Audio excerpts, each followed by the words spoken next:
Bismillahirrahmanirrahim. Assalamualaikum warahmatullahi wabarakatuh.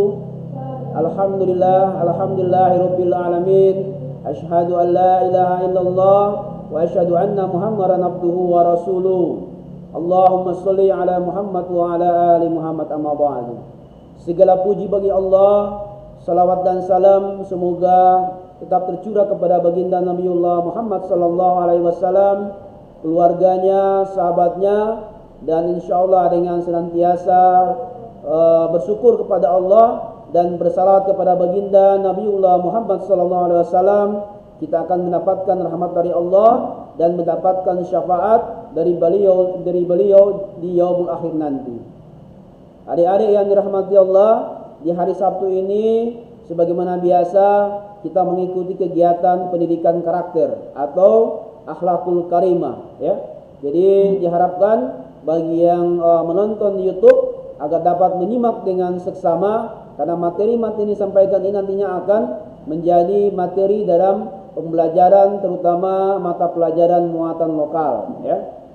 Adik-adik yang dirahmati Allah, pada kali ini hari Sabtu ini tepatnya tanggal 28 Agustus di tahun 2021 Masehi, atau bertepatan dengan tanggal 19 Muharram tahun 1443 Hijriah, ya. Artinya bahwasanya ini merupakan tahun yang ke-1443 tahun sejak Nabi kita Nabi Muhammad sallallahu alaihi wasallam itu melaksanakan hijrah. Hijrah dari mana? Hijrah dari kota Mekah Al-Mukarramah ke kota Madinah Al-Mukarramah, ya. Artinya dua kota ini merupakan kota Nabi, yang kemudian di mana beliau hijrah dari kota Mekah ke kota Madinah, ini menjadi tonggak awal dari perhitungan tahun Hijriah, ya. Jadi kalau hitungannya sudah 1443 Hijriah. Jadi bertepatan dengan 27 Agustus 2021 Masehi. Nah, adik sekalian, jadi ada perbedaan tahun Masehi dengan tahun Hijriah, ya. Jadi kalau tahun Masehi itu tahun yang dihitung sejak Nabi Isa, atau orang Kristen bilang itu Yesus Kristus, ya, lahir, itu dihitung dari situ. Makanya ada istilahnya SM, sebelum Masehi. Apa artinya? Sebelum Kristus atau sebelum Nabi Isa lahir, ya. Jadi kalau dikatakan, ada kalau di dalam bahasa Inggris ada istilahnya BC. Artinya itu kalau kalian pernah mungkin nonton ada film yang namanya 2000 BC, ya. Artinya apa? BC itu artinya BC itu before Kristus, ya.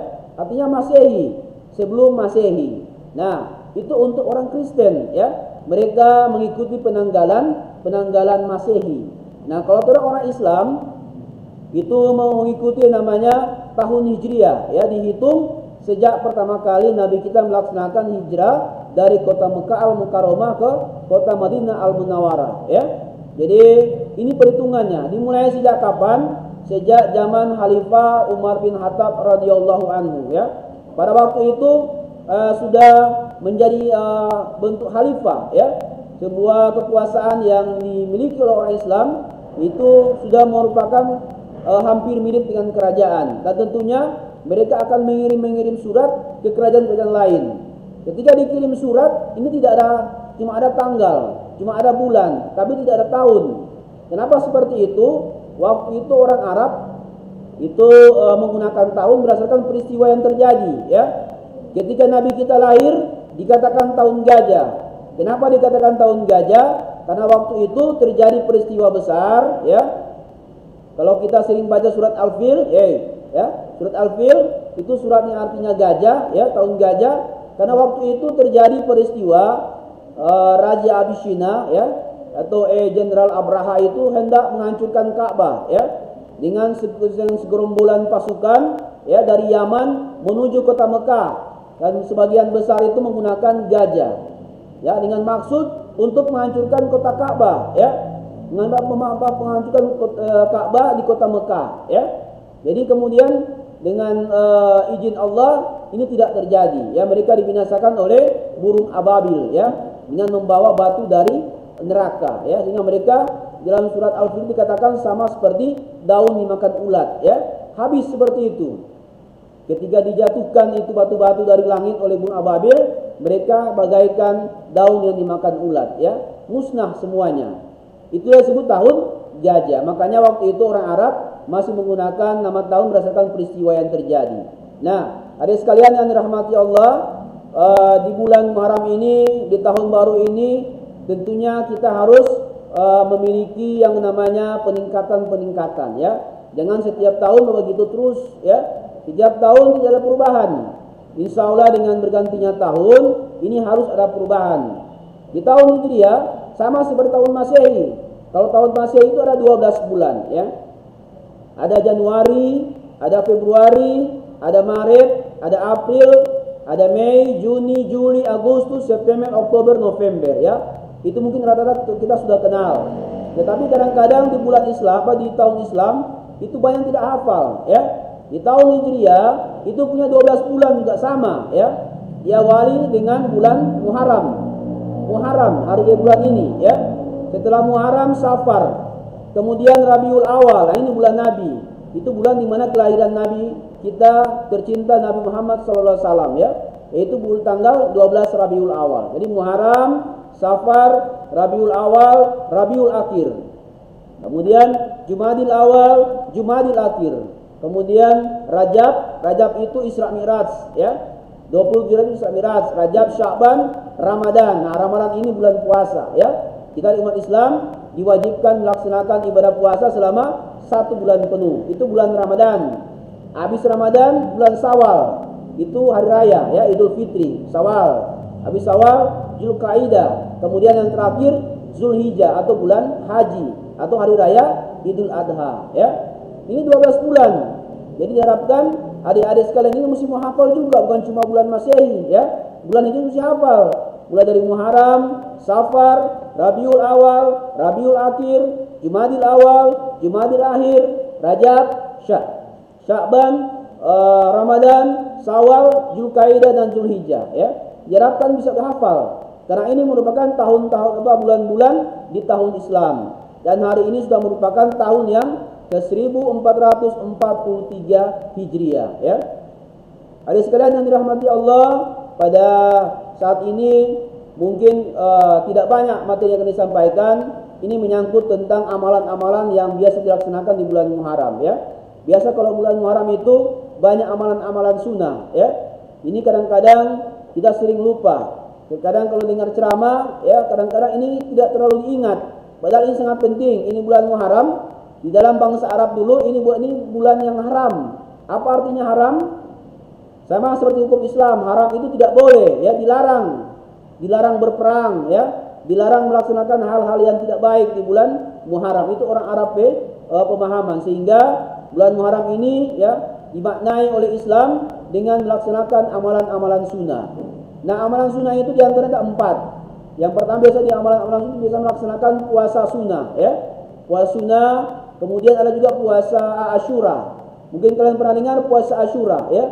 Itu dilaksanakan pada tanggal 10 Muharram. Ini sudah lewat, ini tanggal 19 Muharram tuh. Jadi sudah lewat, ya. Yang ketiga itu adalah puasa Tasu'a. Itu dilakukan pada tanggal 9 Muharram. Dan ada amalan keempat yang kadang-kadang ini sudah sering dilupakan. Apa itu? Di bulan ini kita disunahkan untuk membantu orang lain, ya, menolong orang lain, ya. Jadi kita dianjurkan untuk bagaimana membantu menolong orang lain, menolong keluarga kita, menolong teman kita, saudara kita, tetangga kita, masyarakat kita, ya, bahkan mungkin bangsa dan negara kita. Kita membantu orang lain, ya.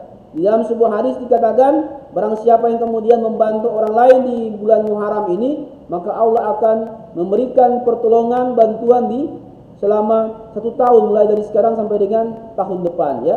Ini merupakan sunnah, ya.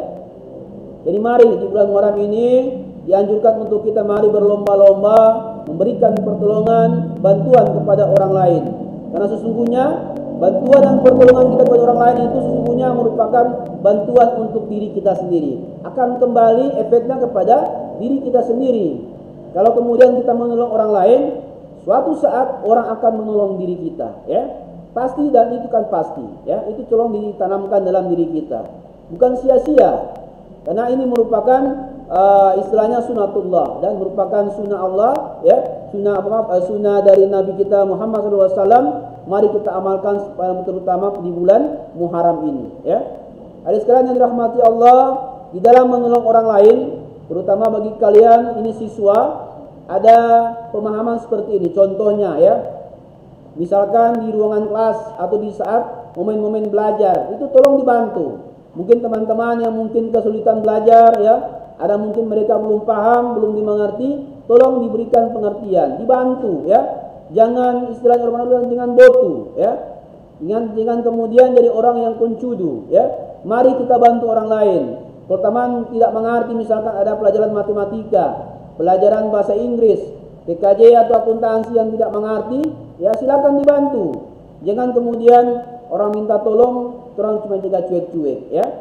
Jangan seperti itu. Apalagi di bulan Muharram ini kita berlomba-lomba untuk bagaimana membantu orang lain, karena merupakan sunnah yang diajarkan oleh Rasulullah Nabi kita Muhammad sallallahu alaihi wasallam, ya. Jadi dalam arti kalau bantu teman, dalam arti bantu untuk belajar. Cuma kemudian dilarang kemudian ketika ujian. Nah, kalau ujian ini boleh, ya. Kalau ujian tidak boleh baku bantu.